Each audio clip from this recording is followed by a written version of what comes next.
Hello, everyone. Welcome to SADS Live 136th episode. Great to get to be with you today on this Friday, February 9th, 2024. In the afternoon here in Rochester, Minnesota. Good evening to those out in Europe and good morning for those down under. I'm Mike Ackerman, genetic cardiologist at the Mayo Clinic and director of Mayo Clinic's Winland Smith Rice Genetic Heart Rhythm Clinic and the Winland Smith Rice Sudden Death Genomics Laboratory. Had the privilege of being part of the SADS Foundation for a long time now and have served as president of its board since 2006, working alongside our CEO, Alice Laura, who greets you, and she and her team are responsible for this thing called SADS Live that we started in February or March of 2020 when that thing called SARS-CoV-2 came on the scene, and we've been together for a lot of Fridays, and this Friday is a really exciting episode.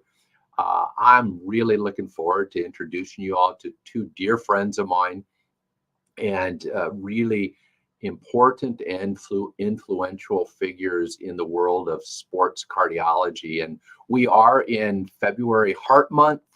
Take care of your heart, and we're also doing a exercise movement challenge. Get up and move. Let's do that. Greater than 100 of you have signed up, so it's great to have you, and hopefully many more of you will sign up. I moved. I did my interval training this morning, rowing machine, bicycle, some plank.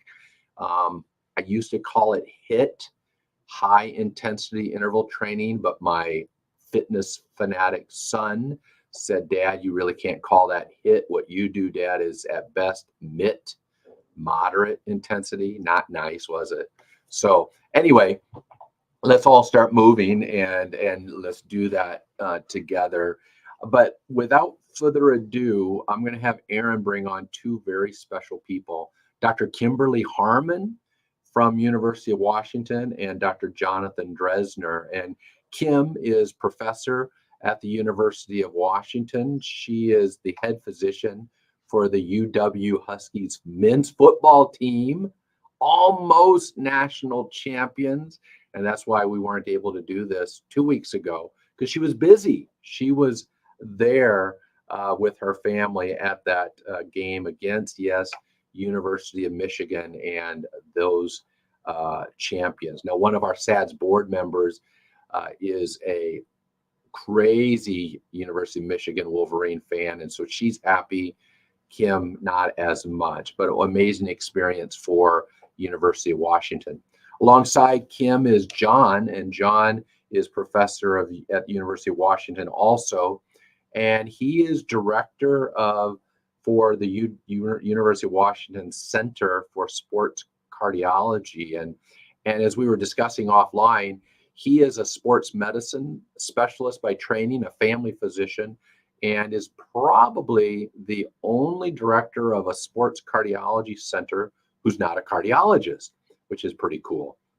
And I've known Kim and John for a long time. We've done a lot of things together. They're two of my favorites, and we're going to have a fun conversation today. So, Aaron, as they say, let's get this party started. And there she is, almost a national champion, Dr. Harmon, and she said I could call her Kim, and Dr. Drezner, and he said I could call him John. So welcome to SADS Live, you guys. Great to have you. Great to be here. Thank you so much for having us. Good to see you, Mike. Yeah, great seeing you guys. And before I ask you to stroll down memory lane as to how you both got to where you are, Kim, what was it like? UW national championship game and the game before that, I think Sugar Bowl. What was that whole experience like? Had to be amazing. It was really a magical experience. I've been, associated with football and football teams for 35 years now, something like that, 25 at the University of Washington. And it was the most special season. It was just the group of kids and the coaches, and everything was just really, it was magical. I don't think there's any other way to describe it. That's just awesome. That's an incredible feeling. I know it. I'm sort of part of the championship Baylor Bears men's basketball team when they won a couple years. I know exactly what you mean. That's just one of those amazing, magical moments. But take us, Kim. I'm going to start with you. If it's okay, ladies first. I think that's still proper etiquette. I hope that we still have chivalry and all of that left in the United States, but that's another topic. I won't get sidetracked. But let's start with you, Kim. Tell us how your whole journey unfolded anyway, to doing what you've been doing as head physician of the men's football team and your role in this whole world of sports cardiology. Yeah, well, I've wanted to be a sports medicine doc since I was a little person, and I'm lucky enough to land at the University of Washington after I got done with my fellowship and got here. And thinking about sports cardiology specifically, I wasn't actually that interested in it until I had a fellow whose name happened to be John Drezner, who was, as a fellow, very interested in sports cardiology, did his research project on sports cardiology. And so sort of was kind of interested from a peripheral perspective at that point. But then in 2002, New Year's Eve of 2002, one of my women's basketball players had a sudden cardiac arrest, and that's how we became acquainted, Mike. And when something like that happened, she survived. But the first thing you think as team doctors is, what did I miss? What did I miss? How could I have found this sooner? How could I have prevented this? And then, the other thing that I thought about is, gosh, like I know several people, my brother and sister both played basketball, that have had sudden cardiac death or how often does this really happen? And so that's sort of what sent me down this road of trying to figure out how often this actually happens, how common it is, or how uncommon it is. And then, as you know, I restricted that basketball player from continuing to participate. And she came out and got a second opinion with you, and we talked at length, and we ended up clearing her to play, and she came back to play. And highly controversial at the time. I had lots of people coming down on me for that decision to let her play, which now is quite common, but certainly the pendulum has swung on that. So no, amazing time. And John, you and I have grown up together too these last 2 decades plus, where you two have known each other longer, but I've had the privilege of now knowing the both of you for now over 20 years. And John, your story is unique, as I mentioned at the outset. Not a cardiologist, but made your way to a director of a sports cardiology center. What did that journey look like then and now? Yeah, well, then now I feel really fortunate. As director, our center is really just a wonderful collaboration between sports medicine and our division of cardiology at the University of Washington. So couldn't do this without the larger group in terms of what we're trying to do. My interest in sports cardiology probably started in medical school. I was at UCLA and I was on a sports medicine rotation, and someone gave a lecture on athlete's heart and sudden cardiac death, and just it's like all the light bulbs went off and everything connected in terms of my interests. In college, I played basketball. I went to Brown University, and it was around that time that Hank Gathers died very publicly. And this idea that the healthiest appearing individual in society could actually die from a heart problem during exercise just dumbfounded me. And I got to fellowship, and the very first paper I wrote was just a review article published in a low-tier journal that I did during fellowship, and it just started this path of interest. I spent a few years at the University of Pennsylvania as a sports medicine physician, and this was between 2001 and 2004. And back then we were actually asking a question that sounds sort of silly right now, but we were asking, should we get AEDs for our sporting facilities? And we did a very simplistic research project surveying Division I head athletic trainers to ask whether or not they have AEDs at their college sports programs in their facilities. And we asked a question at the end of that sort of open-ended. Have you had a case of sudden cardiac arrest? Who was it in? And what was the outcome? And what we learned from that were that there were cases that the athletic trainers were responding to, both in athletes and adults and spectators. And half of the spectators were surviving and none of the athletes were. And it just raised this question for me that started a path that first focused on emergency action plans and the value of AEDs from a research standpoint and a policy standpoint. And then also realizing that as amazing as those devices are, they may not save everyone, and we're not recognizing it early enough. And we circled back to the screening idea. As sports medicine physicians, what Kim's insights were is we feel really responsible for the safety of the athlete when they're playing. Like we have to sign our name on the dotted line that they're cleared to play. And are we doing it the right way? And so right around then, when some data came out from Italy and ECG was coming into the mix, and there's lots of discussion on it, we took a stab at it and started to dip our toe in the water about ECG screening in our athletes. And by 2010 at the University of Washington, all of our athletes were getting screened when they came through. And then there was a path like, okay, we think this is a better model to do it, but you have to know what you're doing, and how can we make that better, and ECG interpretation and make it more accurate, et cetera. And it's been wonderful to see sports medicine and cardiology collaborate, both domestically in the US and internationally, and see the field really move. And I think things have changed quite a bit for the good. Yeah, I mean, it's incredible hearing you say, what you did in 2001, and a radical thing about should there be AEDs in the public square, as in the stadiums, and now where we are, where such ready access in really a short order. Kim, one of the papers that we did together, really your leadership, yours and John's, has been to really sleuth the epidemiology of sudden cardiac arrest, sudden cardiac death in athletes who made it to the elite level at the university, so university collegiate level athletes. And I thought some of those initial findings, which you first published, and now some of your brand new findings, which we published again just last year, are pretty intriguing. Some of them troublesome, all of them kind of, hadn't thought of that. But what I want you to start with is David Driscoll at Mayo Clinic, one of my mentors. He was probably one of the first to show that from a population basis, all of us who are young have a risk of sudden death by virtue of being alive. And that, shock, isn't it? So we all have a chance of dying suddenly, but it turned out that chance was about a 1 in 100,000 person chance per year. But then you said, not so fast. The chance is actually higher if you are, yes, I'm young, but I'm an athlete. Sort of a paradox. Like, why might it be higher in an athlete at, say, 1 in 80,000?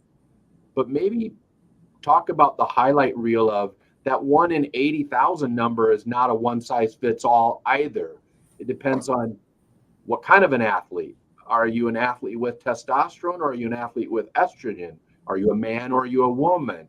And what were some of the things that surprised you the most in the first study you did, and now in the most recent follow-up one? And maybe share the highlight reel. And then John, you could comment on what grabbed your attention the most there as well. Yeah, when we started down this line of research, the sort of standard knowledge was that the rate of sudden cardiac death in athletes was about 1 in 200,000, or maybe 1 in 300,000. And, you would always hear it characterized as a rare but tragic event. And you still hear it characterized that way, which is a little bit infuriating, because it's not all that rare. It depends how you define it. And so I think from that first paper, the thing that was just really remarkable was not only was the rate of sudden cardiac death much lower than that 1 in 200,000, it was 1 in 50,000, but that there were subgroups, as you mentioned, that had much higher risk.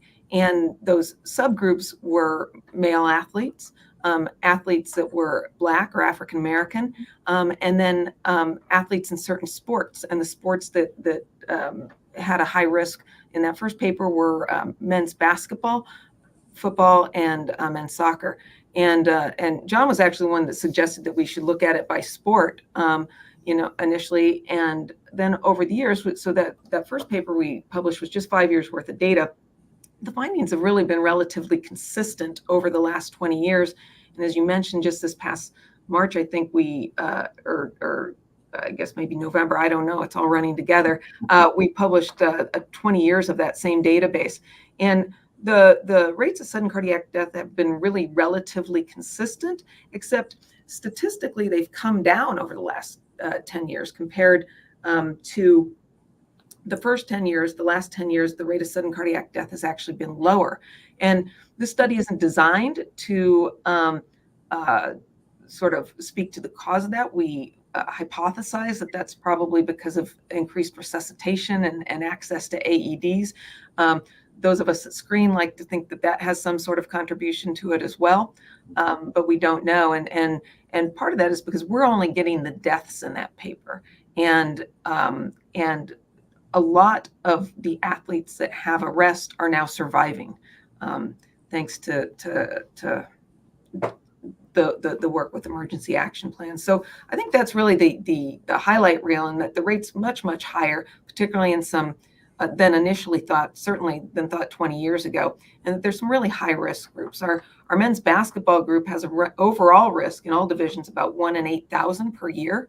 So if you take that and say an average athlete plays about 4 years, that's 1 in 2,000, and that's much different than this 1 in 200,000 risk. Yeah. And John, have you wondered, because I've wondered a lot, the why. So what is it about the combination of being African American, being a man, and playing basketball that's different? You said 1 in 8,000, but Kimberly, for a white basketball player, it's significantly less. It's not 1 in 8,000.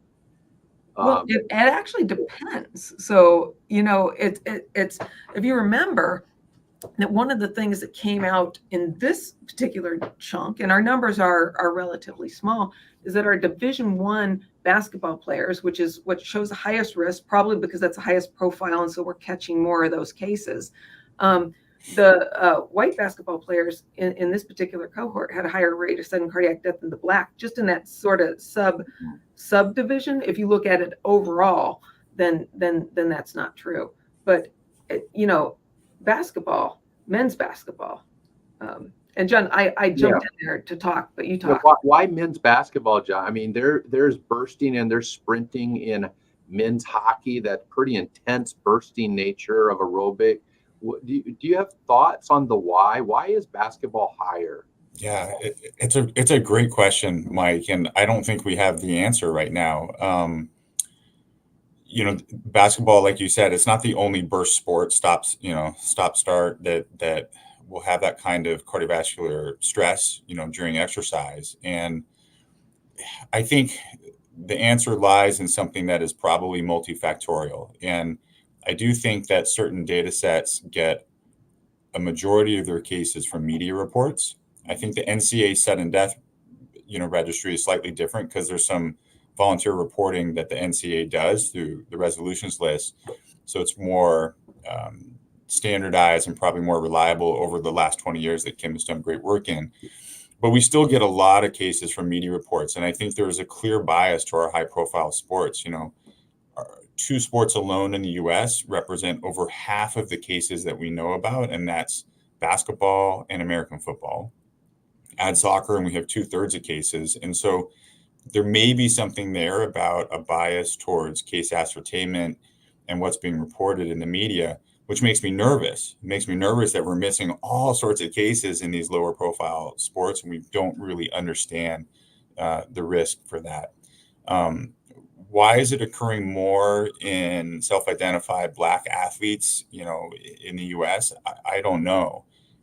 We've started to dip our toe in the water looking at social determinants of health in our research, looking at racialized outcomes from sudden cardiac arrest, that athletes who've had sudden cardiac arrest, when you compare Black athletes versus white athletes, the Black athletes come from neighborhoods with greater socioeconomic deprivation than the white athletes who've had sudden cardiac arrest.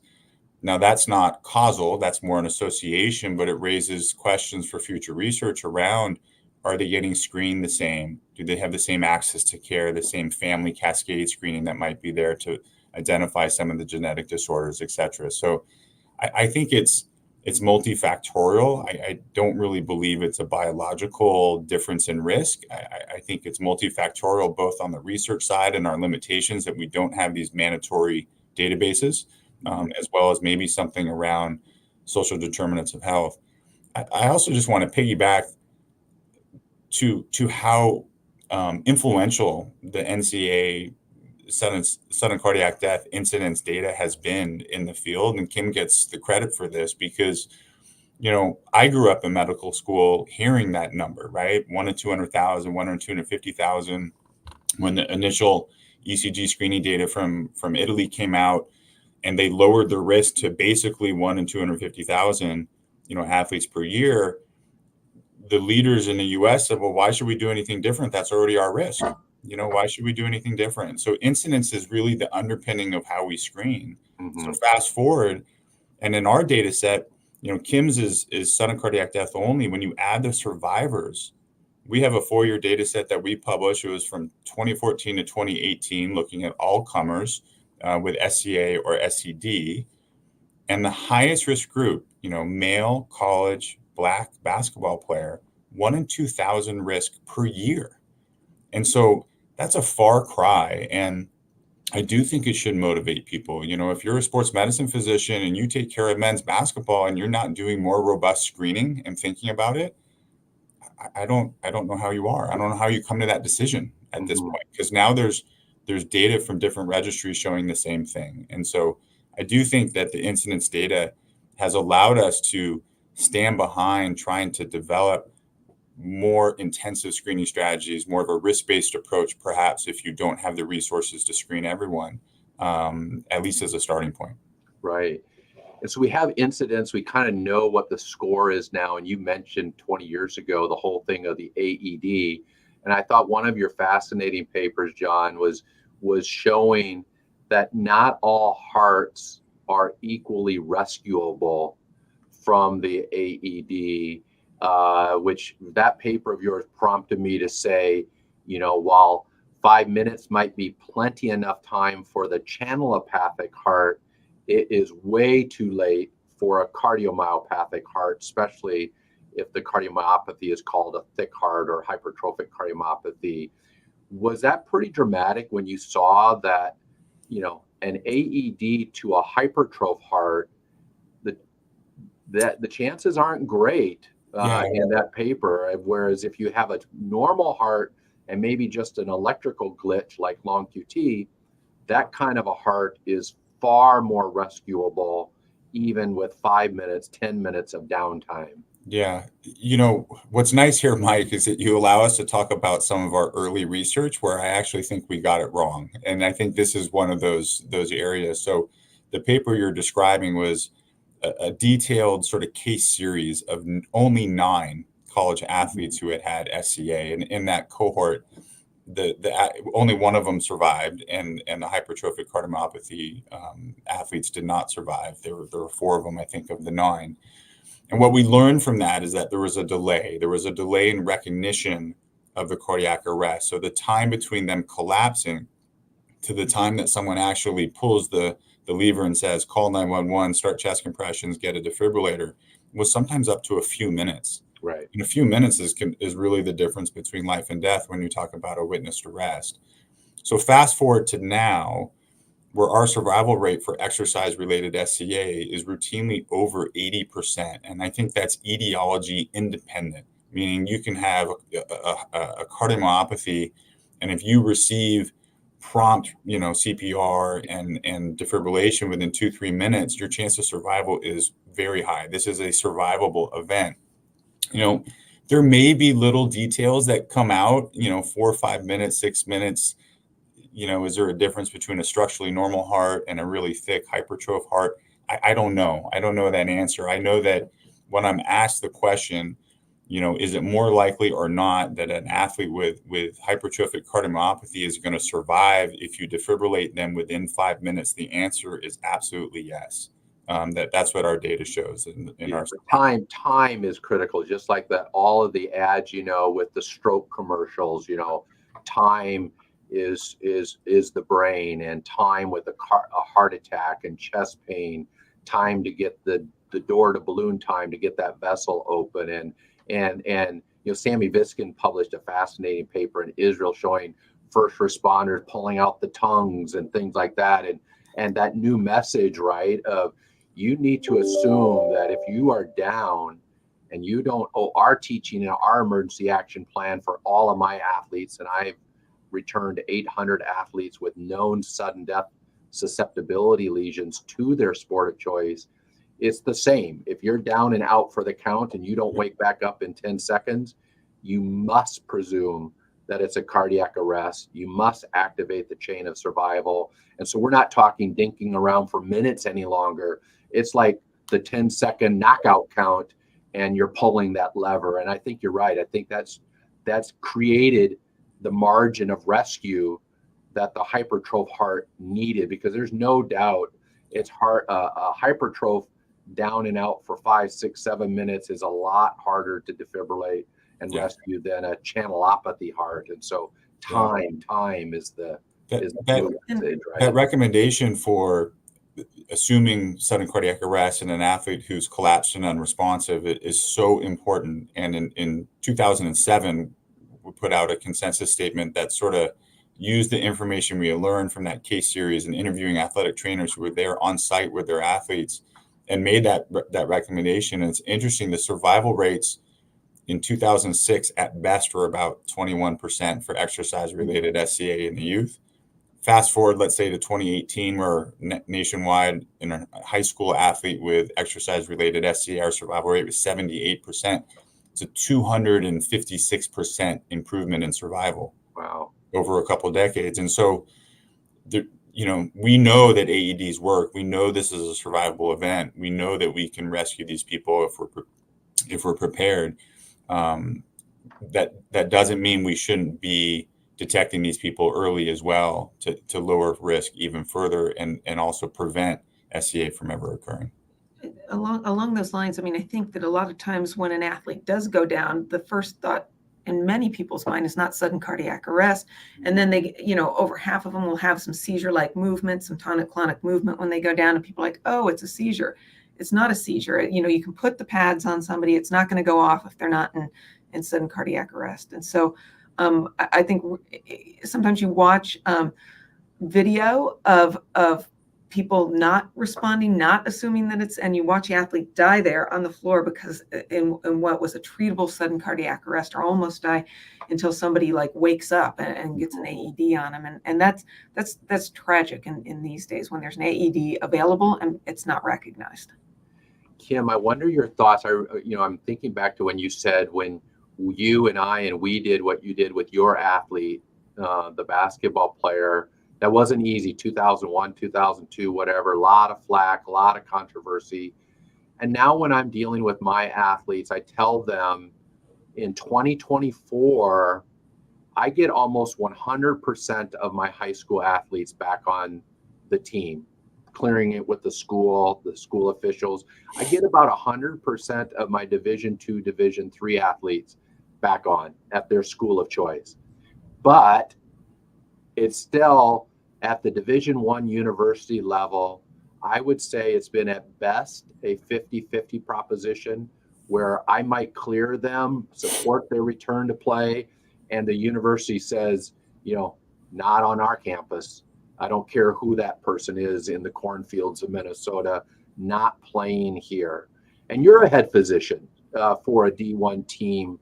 What will it take, do you think, for that to switch from at best a coin toss proposition, a 50-50 chance? In other words, shared decision making doesn't really exist yet at the university level. It's more of I've called it TDM, their decision making, or BDM, business decision making, that is taking place there? Or is it just that the community of the bottom line, the buck stops here, sports medicine physician who's in charge, isn't quite ready to embrace the safety or the acceptable safety of returning him or her to the elite level? What has to happen, do you think? Well, I think what we're doing with the ORCCA database is registry is really going to help, and so that is the Outcomes Registry for Cardiac Conditions in Athletes. And when we sent that basketball player back to play, it was in a setting of uncertain risk, right? And so you could say like, hey, you're at some risk, probably greater than the person who hasn't already had a cardiac arrest, but we don't know whether you're 80% likely to have another arrest and die, or whether it's 1% or what. And so you have to make that decision in a setting of uncertain risk. If I give you a jar that's full of balls, and if you get a red one, you have an arrest and you die. If you get a white one, you play for the rest of your life without any problems. And I can tell you how many red balls are in there. Then you can make that decision based to your, if I can't tell you whether there's 99 red balls or whether there's one red ball in there, it becomes a more difficult decision. And 20 years ago, we didn't have a very good idea about the distribution of the color of those balls, right? Now, with a lot of data from your groups and Rachel Lampert's group, as people have gone sort of back to play with these things, we have more of an idea that most people do pretty well with this. And I think what we're trying to do with the ORCCA study, the registry, is sort of build on that work in elite athletes and say, if you go back to play or if you don't go back to play, what are not only your cardiac outcomes, but your health outcomes, your psychological outcomes? Because there's also like a downside to restricting somebody who's an athlete, from doing what they love. And so I think as we get more information, that decision becomes easier for team physicians. As a team physician, like my risk threshold might be different than somebody who wants to go back to play. And that's always a tough thing to navigate, because I do believe that there's, some things that, somebody may want to do something that's super risky, but I don't necessarily need to facilitate that, And so it's really a tough process, and it is shared decision making. It's not sort of like the athlete gets to do whatever they want in terms of trying to navigate a path forward that lands you in a place that works for everybody. And I think that as we get more information about outcomes that these people have, that makes those decisions easier. Yeah, and Kim and John, I would want you to comment. I know, so my view on that is, when I'm with the family and the athlete and I'm comfortable in their partnership to facilitate the return to play, my view is that I prep them for the reality that might not be the verdict at University of Washington or University of St. elsewhere. And then it's my role to engage the team physician, the team lawyer, the whoever, and have a conversation. It's not my role to actually debate them or convince them or guilt them into changing their mind. Whereas I know there's some sport cardiologists who take it as a mission to humiliate the university physician or whatever, to try to say, you have to put my patient back on the team. And I just don't see it that way. I see it as my role to inform the family, prepare the athlete that we're now moving into uncharted territory where the ability, although you played all through high school, it might change at the university level. So don't sign anything on that letter of intent until you get the clearance, because you might need to go somewhere else where that other university might have a different perspective. But I don't need to say, don't worry, leave it up to me. I'll call Dr. Harmon and I will change her mind. I don't think that's my role. Do you think I'm chickening out, or is that the interaction that you would prefer to be having? I feel like, we had this experience, right? Because, my consultant had said, no way, that's not a smart idea. And here at the University of Washington, very great, cardiologist. And I feel like, you educated me and brought me to a different perspective. And also sort of brought me like into lifelong research interest, right? To sort of figure out, is this the right path? Because the other thing is we need to, it needs to be continuous quality improvement. You always need to be checking if what you actually think is right, or if it needs to be sort of tweaked or revised. And so I think the job of first of all, I think somebody needs to see a sports cardiologist who knows what they're doing, right? Because I think that a lot of times people in the community may not have the experience that you have, or may not have the knowledge that you have. So when you go to the team physician, sort of educating them, I think, is the approach that works best. And people may still come to different decisions because risk thresholds are different. Like, you may choose to skydive, and I would never do that. But I think that those open sort of conversations about, these are my concerns, and back and forth is just really critical to getting to a decision that's the best for the athlete and for everybody involved, right? Because it's not just the athlete, it's the teammates, it's coaches, it's school community, it's everybody. Yeah, there's a lot of stakeholders involved. Yeah, right? And John, with everything you see, we're going to have Aaron try to find that video debate that you and I did years ago with your journal. I think it was one of the most enjoyable discussions. It wasn't really a debate. I mean, we just had I would say a beautiful conversation where we could agree to disagree at sometimes, fully agree. And from that debate, and we'll have Aaron find it and maybe post it for everybody, because it probably should take the dust off, because I think I learned so much from that wonderful conversation with you. But from then till now, what's the one big thing, or the two big things, or Scott Van Pelt, right? ESPN, the big thing, the one big thing that needs to happen for you to be more satisfied with the progress we're making? I think more people need to accept that early detection is our goal, and to do that, you can't do it without an electrocardiogram. It's best practice. So if you're going to screen athletes, history and physical is just not going to cut it, and you need to know what you're doing. The detection of an underlying condition at risk for SCA also doesn't mean that the person is ineligible and never going to play sports. The idea is that you could actually intervene and through disease-specific management and lower their risk, have a shared decision-making process where they're really informed, where families and other stakeholders can be part of that and make their own decision with the best available evidence. And some of that about natural history and what's the risk and what's the mental health, outcomes for people playing with heart disease or not playing with heart disease. That's part of the goal of the ORCCA study that we're trying to capture. So we have better evidence to share, with those athletes. But I think, number one is, I still believe in early detection. I put I stand behind doing a pre-participation evaluation, but I think our goal is to identify risk so we can manage it and counsel on it and be better prepared for it and have individualized emergency action plans and whatnot. And we also have to recognize that shared decision-making is also not just a pass that everyone gets to play. There are heart diseases where people probably shouldn't play. There are differences in risk perhaps between very young and older, and we're still trying to work that out. And I think all of that is really important. So I would say, number one, best practice on screening. And number two would be that we want data through registries like ORCCA that SADS is a part of. Thank you for partnering with us to have more information we can share with patients so they can make the right decision.